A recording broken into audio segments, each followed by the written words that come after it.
Assalamualaikum warahmatullahi wabarakatuh. Bismillahirrahmanirrahim. Alhamdulillahirabbil alamin. Wa bihi nasta'inu ala umuri dunya waddin. Wassalatu wassalamu ala asrofil anbiya'i wal mursalin.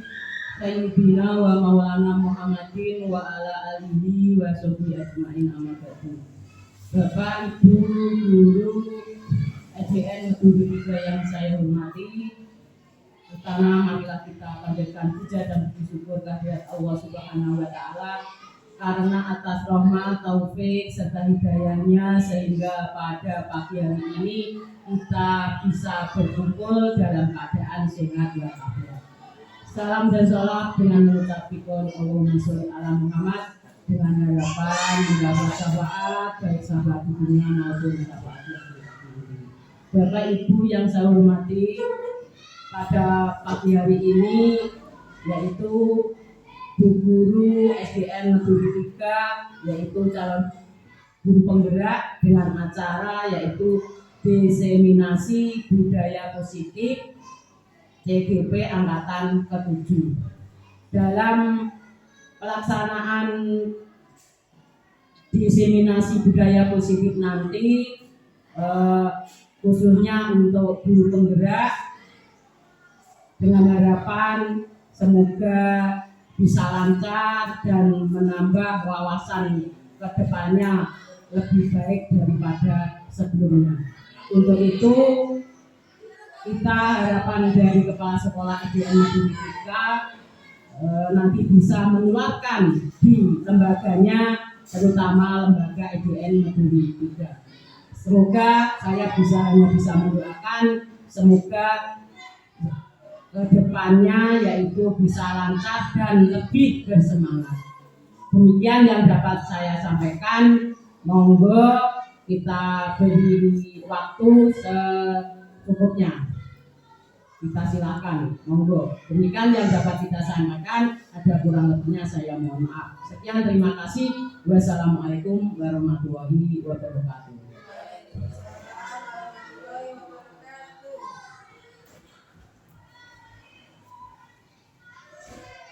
Terima kasih Bu Sri Suwardi selaku Kepala Sekolah SDN Negeri 3 atas waktu dan kesempatan untuk saya. Assalamualaikum warahmatullahi wabarakatuh.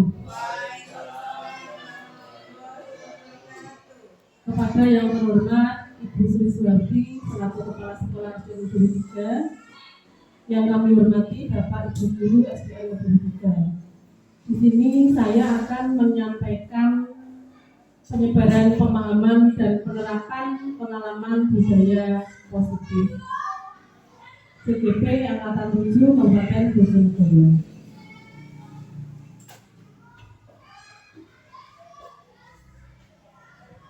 Budaya positif itu ada 6, yaitu 1. Disiplin positif dan nilai-nilai kebajikan universal.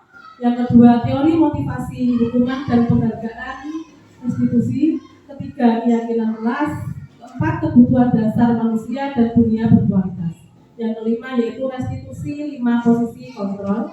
Yang keenam, restitusi, 3 restitusi. Yang pertama yaitu disiplin positif dan nilai-nilai kebajikan universal. Bapak Ibu sudah mengetahui apa itu disiplin? Belum? Disiplin itu berasal dari bahasa Latin yaitu disiplina yang artinya belajar. Makna asal dari kata ini berkonotasi dengan disiplin diri dari murid-murid Socrates dan Plato. Disiplin diri membuat orang menggali potensinya menuju sebuah tujuan apa yang dihargai. Namun dalam budaya kita, makna kata disiplin telah berubah menjadi sesuatu yang dilakukan seseorang pada orang lain untuk mendapatkan kepatuhan. Kecenderungan umum adalah menghubungkan kata disiplin dengan ketidaknyamanan, bukan dengan apa yang kita hargai atau pencapaian suatu tujuan mulia. Di sini ada nilai-nilai kebajikan pelajar Pancasila. Apakah Bapak Ibu sudah mengetahui? Coba, nomor itu apa Bapak Ibu? beriman, bertakwa kepada Tuhan Yang Maha Esa dan berakhlak mulia. Yang kedua, kebinekaan global. Yang ketiga, mandiri. 4, bergotong royong. 5, bernalar kritis. 6, kreatif. Apa saja itu? Keenam itu beriman, bertakwa kepada Tuhan Yang Maha Esa dan berakhlak mulia, memiliki dimensi spiritual, religius kepada agama dan keyakinannya. Sudah terlaksana Bapak Ibu di sini di sekolah kita? Apa coba contohnya? Yang sudah kita lakukan apa? Ya, apel pagi, membaca Asmaul Husna, setiap pagi berdoa bersama, menghafal surat-surat pendek seperti itu sudah dilakukan. Sholat duha berjamaah, sholat zuhur bersama. Harus mandiri, artinya dia tahu tujuannya itu apa dan bisa menyusun rencana untuk mencapai tujuan secara mandiri. Jadi anak-anak kita nanti harus menjadi anak yang mandiri, siap terjun di masyarakat, siap terjun di lingkungan sekitarnya. Mandiri dalam arti mereka bisa mengerjakan tugasnya sendiri, tidak membutuhkan bantuan orang lain. Tetapi ada tugas-tugas yang perlu dikerjakan bersama seperti kerja kelompok, berkolaborasi dengan teman, seperti itu. Yang ketiga, berbineka global, berkebinekaan global, artinya dia tidak hanya bisa melihat perbedaan secara nasional, tapi juga dunia. Jadi tidak hanya toleransi antar suku bangsa di negara kita saja, tapi global, antar dunia ya, sudah mencakup dunia, tidak membedakan ras. Ada yang berasal dari Cina, ada yang berasal dari Arab Saudi, Amerika, seperti itu. Yang keempat, gotong royong itu penting, yang merupakan akar budaya masyarakat Indonesia. Sejak zaman dulu, Indonesia itu sudah mengenal gotong royong. Yang istilahnya apa Bu Bapak Ibu kalau zaman dulu itu gotong royong? Tambahkan besar, kerja bakti yang biasanya dilakukan ketika ada orang yang betul target rewan seperti itu, gotong royong. Nah, itu kita terapkan kepada siswa kita. Kalau diterapkan ke siswa, contohnya bagaimana? Ya, betul sekali, membersihkan lingkungan sekolah setiap Jumat, setiap pagi, piket pagi seperti itu, menanam bunga, dilakukan bersama-sama. Terus yang kelima, kreatif, ada imajinasi untuk menghasilkan solusi yang baru. Jadi anak-anak harus kreatif, bisa mengembangkan pikirannya, bisa mengembangkan ilmu. Yang keenam, bernalar kritis, artinya kemampuan yang mengedepankan pada suatu kebenaran. Yang kedua yaitu teori motivasi, hukuman dan penghargaan. Teori motivasi perilaku manusia. Ada motivasi eksternal, yaitu motivasi yang berasal dari mana? Dari luar. Menghindari ketidaknyamanan atau hukuman apa yang terjadi apabila saya tidak melakukannya.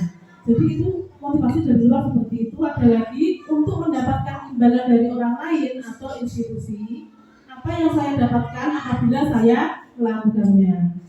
Yang ketiga, motivasi internal dari diri sendiri, dari diri anak tersebut. Tujuan disiplin positifnya di sini. Untuk menghargai diri sendiri, saya akan menjadi orang yang seperti apabila saya melakukannya. Nah, seperti tentunya harus lebih baik. Jadi dia punya motivasi sendiri, motivasi dalam diri, tidak ada terpengaruh motivasi dari luar. Menghindari ketidaknyamanan atau hukuman, ini adalah tingkat terendah dari motivasi perilaku manusia. Biasanya orang yang motivasi perilakunya untuk menghindari hukuman atau ketidaknyamanan akan bertanya apa yang akan terjadi apabila saya tidak melakukannya. Contoh seperti ini, kita berangkat pagi. Nah, kita tentunya punya kesadaran sendiri atau takut dengan hukuman? Kesadaran sendiri. Apabila kita takut dengan hukuman, misalnya busri tidak datang pagi, tentunya kita tidak akan datang pagi karena kita takut akan misalnya dipanggil oleh busri. Nah, karena kita punya kesadaran sendiri, kita berangkat pagi. Contohnya saya juga ada pernah tidak datang tepat waktu. Karena saya punya kesadaran dalam diri, meskipun tidak ada kepala sekolah atau bukan ada kepala sekolah, saya tetap berusaha pagi. pagi. Nah, alhamdulillah guru SDN Negeri 3 ini selalu berlomba-lomba untuk berangkat pagi. Yang kedua, untuk mendapatkan imbalan atau penghargaan dari orang lain. Satu tingkat dari motivasi yang pertama, di sini orang berperilaku untuk mendapatkan imbalan atau penghargaan dari orang lain. Orang dengan motivasi ini mendapatkan apabila saya melakukannya. Nah, di sini tidak terlaku hukuman, tetapi ada mengharapkan imbalan. Saya datang pagi dia dipuji, Busri misalnya seperti itu. Seperti murid, saya datang pagi biar disanjung-sanjung oleh guru. Seperti itu.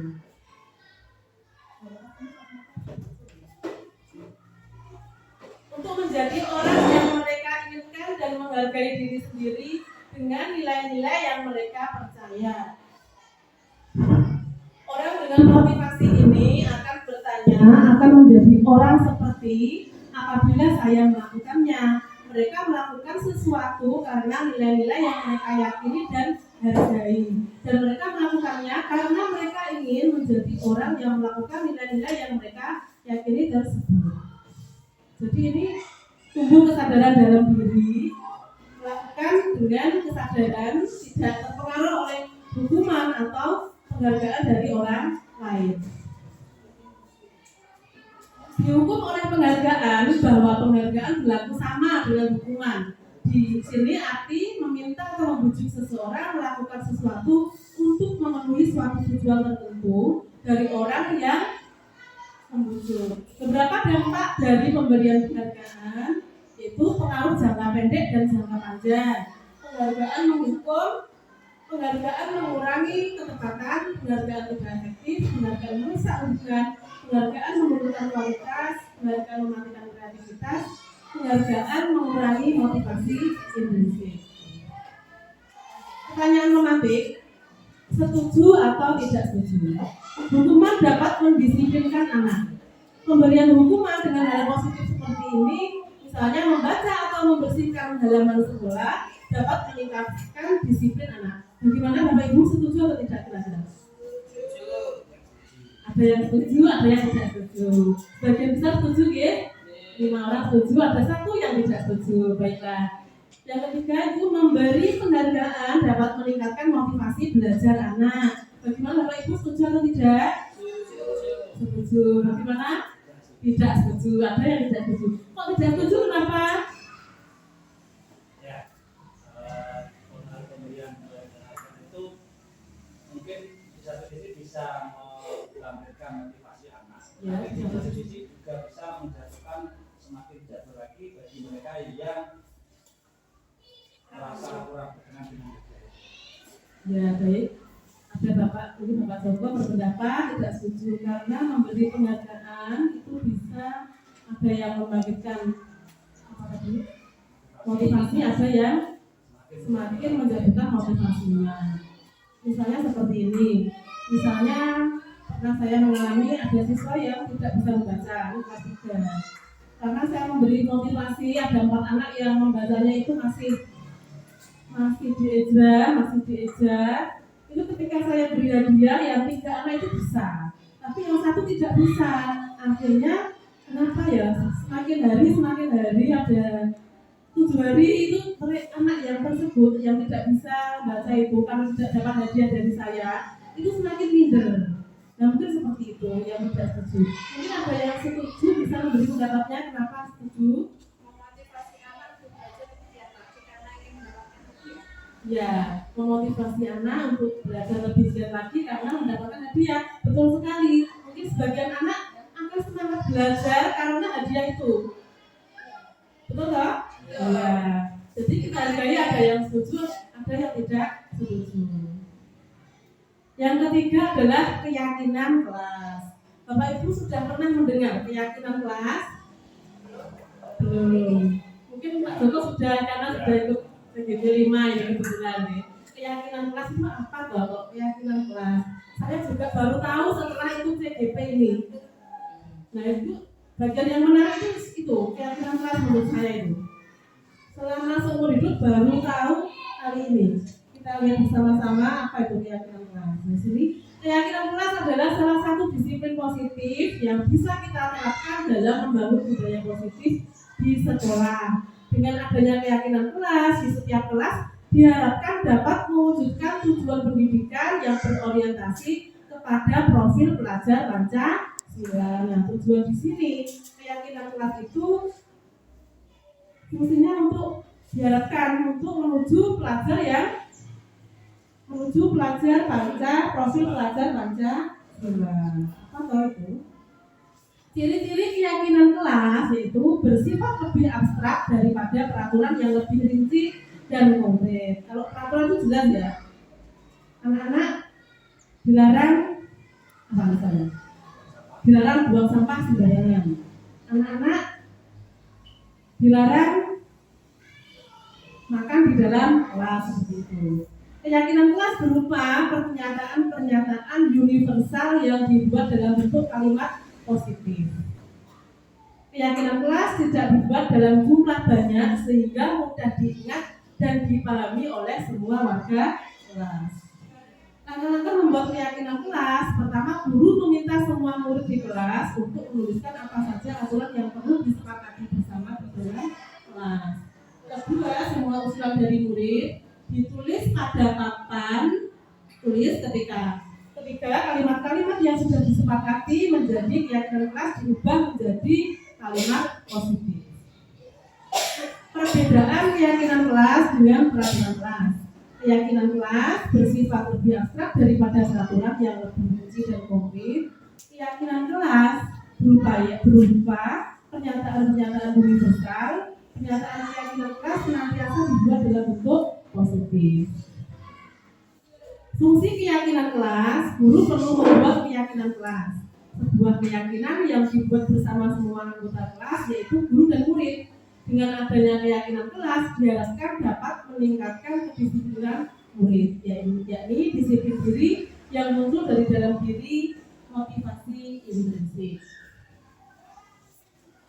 Ini contoh keyakinan kelas, hasil keyakinan kelas 3, yaitu bertanggung jawab, mengerjakan tugas piket, bersikap sopan dan menghormati guru, bersikap jujur, saling tolong-menolong, bersikap tenang saat pelajaran berlangsung, hidup rukun dengan teman. Ini contoh yang telah saya buat. 4. Kebutuhan dasar manusia dan dunia berkualitas.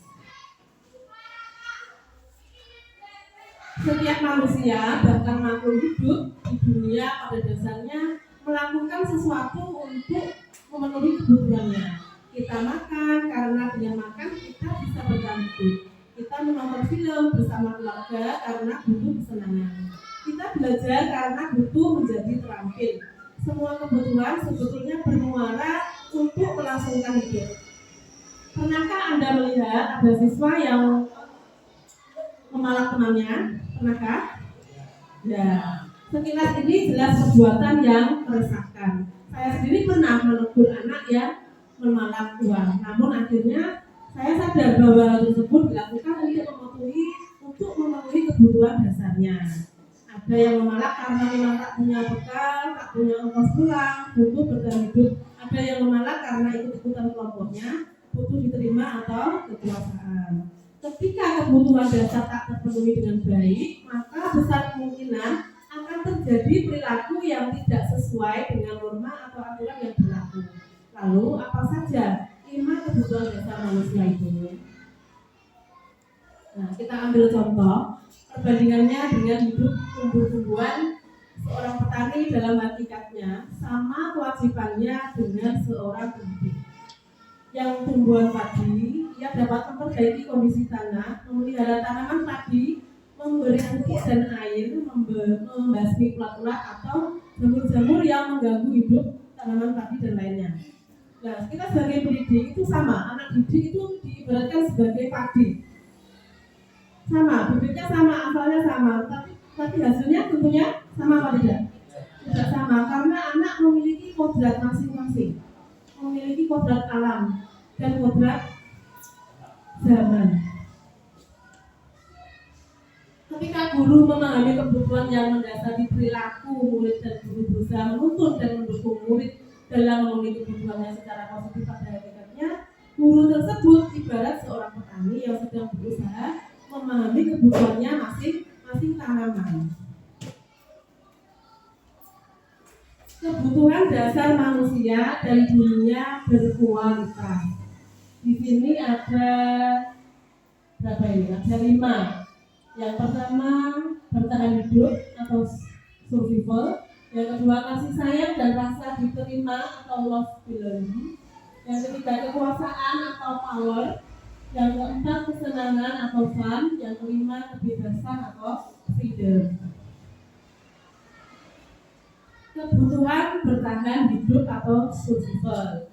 Makan, minum, sehat, dan merasa aman merupakan beberapa contoh dari kebutuhan bertahan hidup.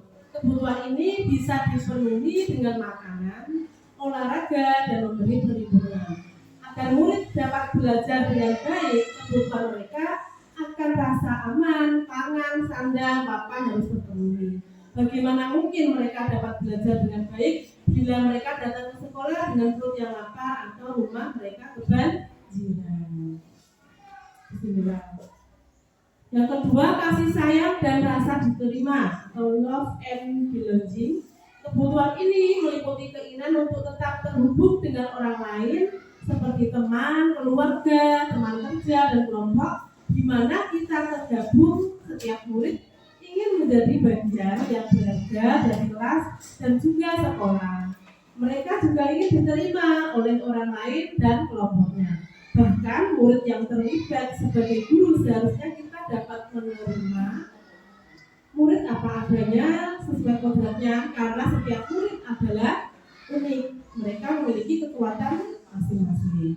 Sehingga guru seharusnya bisa menciptakan kesempatan untuk murid berkolaborasi dan memiliki ikatan emosi satu sama lain.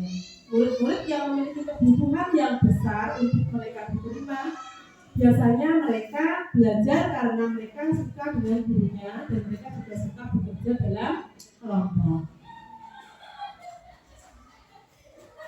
Yang ketiga, kebebasan atau freedom.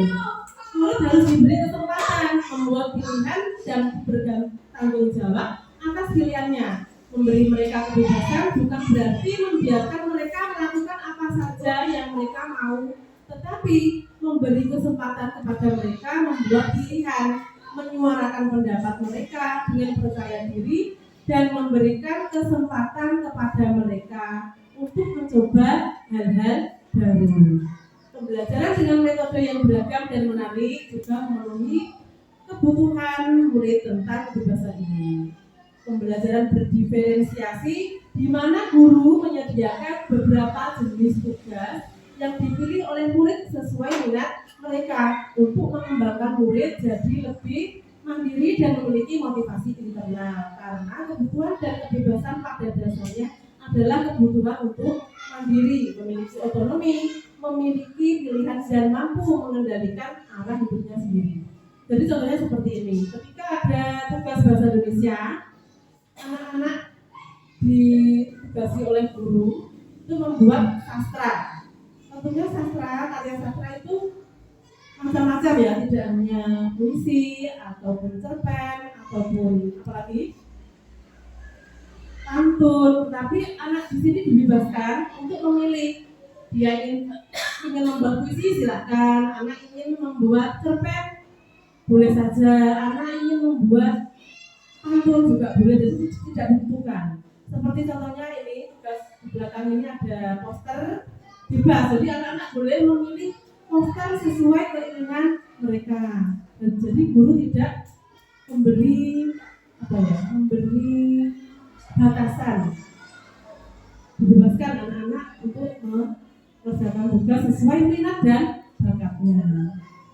Seperti kemarin yang kita laksanakan P5, kegiatan berdagang menjadi usaha cilik, anak juga bebas. Ada yang membuat agar-agar, ada yang membuat ote-ote, ada yang membuat donat, ada yang membuat apa itu yang bulat-bulat itu makanan tradisional, apa namanya, jemblem, telepon itu anak-anak bebas menentukan pilihannya sesuai bakat dan minat mereka.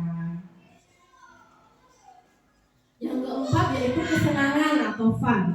Belajar menghubungkan kebutuhan akan kesenangan dengan belajar. Sebagai guru, jangan ragu-ragu untuk dengan sengaja memasukkan kegiatan yang menyenangkan dalam kelas. Murid dengan kebutuhan dasar kesenangan yang tinggi ingin menikmati apa yang mereka lakukan dan konsentrasi tinggi dalam mengerjakannya.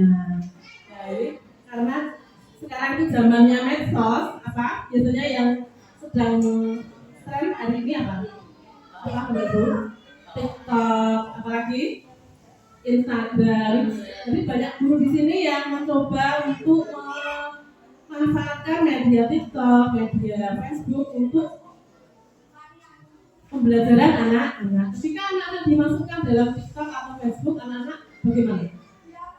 Semangat ya? Senang, besoknya lagi minta dulu dimasukkan dalam TikTok.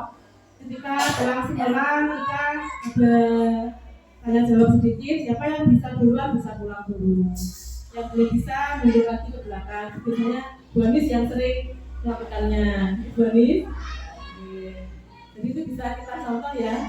Kita bisa menyebarkan praktik baik kita dalam TikTok atau YouTube atau dalam Facebook, dalam grup berbagi juga bisa.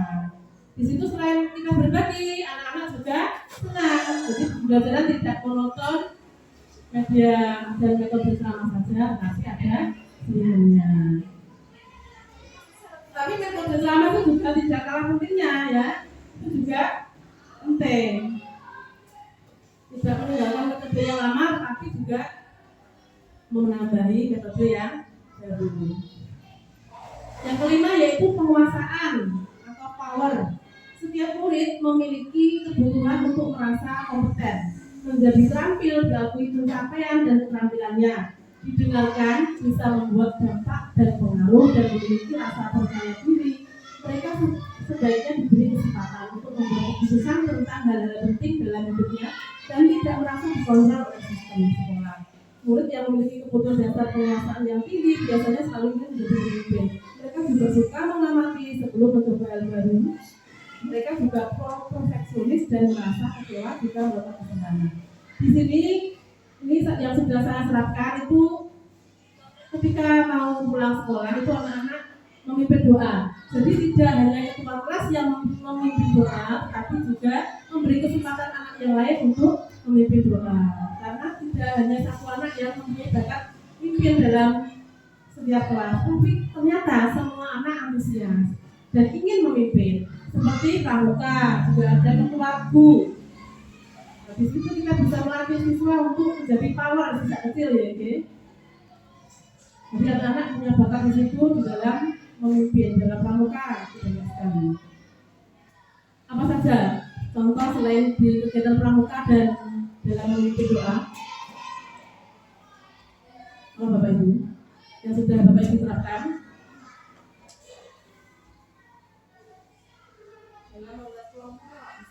Bisa menjadi ketua kelompok, menjadi ketua kelompok bisa. Yang kelima yaitu restitusi atau posisi kontrol. Dalam penerapan disiplin positif restitusi, salah satu program yang dikembangkan adalah 5 posisi kontrol. 5 posisi kontrol dalam restitusi adalah proses perjalanan seorang pendidik agar dapat mengenali dirinya. Posisi kontrol guru itu ada 5, yaitu posisi penghukum, posisi pembuat rasa bersalah, posisi teman, posisi pemantau, posisi manajer. Bapak Ibu termasuk yang mana? Kita lihat selanjutnya.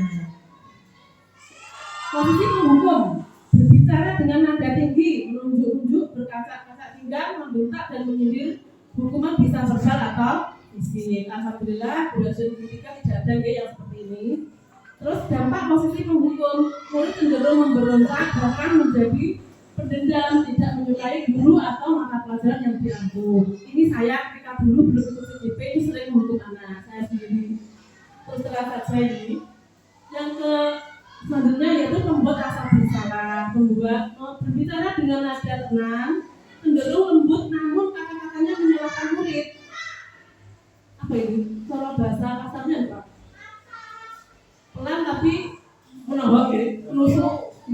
Guru akan menyatakan hal-hal yang merasa kesalahan pada murid dengan membuat guru menderita. Dampak posisi membuat rasa bersalah, membuat murid merasa bersalah, rendah diri, dan mulai menarik dari diri lingkungan. Menusuk perasaan murid, akhirnya murid itu menjadi minder. Seperti itu.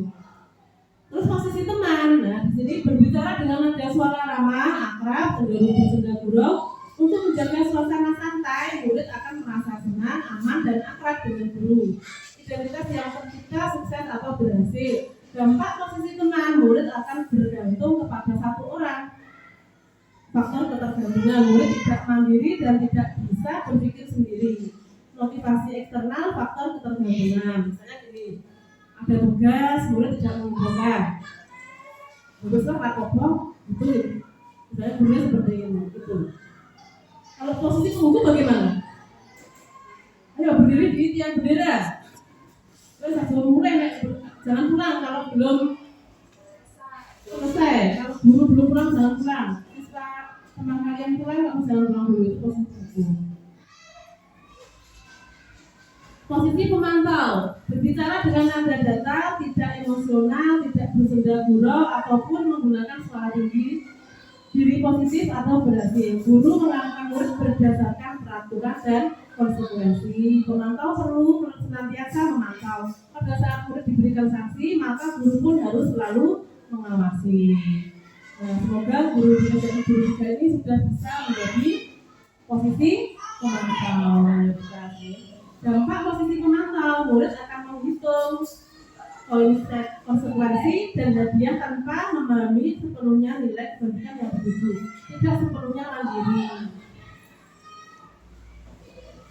Nah ini posisi manajer, suara manajer netral, tidak emosional, tidak terlalu ramah dan tidak bernada tinggi, tercipta identitas positif atau berhasil. Guru akan dengan tulus mengajukan pertanyaan bermakna agar membuka pikiran murid. Guru membimbing murid untuk memecahkan masalahnya secara mandiri. Dampak posisi manajer, murid mandiri, percaya diri, dan dapat menyelesaikan masalahnya. Murid dapat berefleksi atas tindakannya. Jadi, misalnya kemarin saya sudah praktek ya di sini posisi manajer itu ketika ada siswa tidak masuk, tidak izin. Nah itu saya panggil murid tersebut, saya tanyakan kenapa kok kemarin tidak masuk. Bu guru juga pernah melakukan kesalahan, semua orang juga pernah melakukan kesalahan. Jadi seperti itu dulu, murid tidak merasa takut atau istilahnya menstabilkan identitas anak. Anak mempunyai solusi sendiri karena sudah membuat keyakinan kelas. Nah, berarti kamu tidak mengikuti keyakinan kelas yang telah kita buat. Ya Bu, seperti itu. Ya Bu, saya tidak akan mengulanginya lagi dan saya minta maaf. Ya baiklah, silakan kamu istirahat. Seperti itu contohnya. Yang keenam, segitiga restitusi. Di dalam segitiga restitusi ini ada validitas tindakan yang salah, menanyakan keyakinan, ada menstabilkan identitas. Segitiga restitusi adalah tahapan tindakan yang dilakukan guru untuk membawa siswa menaati kesepakatan kelas yang telah ditetapkan dan mengakui secara sadar dan terbuka ketika melakukan kesalahan serta merasa kenyamanan ketika sudah berperilaku hijau. Nah, di sini ada menstabilkan identitas. Guru berkata, berbuat salah itu hal yang manusiawi. Tidak ada manusia yang sempurna. Bapak atau ibu juga pernah berbuat salah. Kita pasti bisa menyelesaikan permasalahan ini. Bapak atau ibu tidak tertarik untuk mencari tahu siapa yang benar, siapa yang salah. Bapak atau ibu lebih tertarik untuk menyelesaikan masalah. Kalau kamu menyalahkan dirimu sendiri terus-menerus, apakah kamu bersikap baik pada dirimu sendiri? Untuk membuat anak yang merasa gagal karena berbuat salah menjadi positif terhadap dirinya.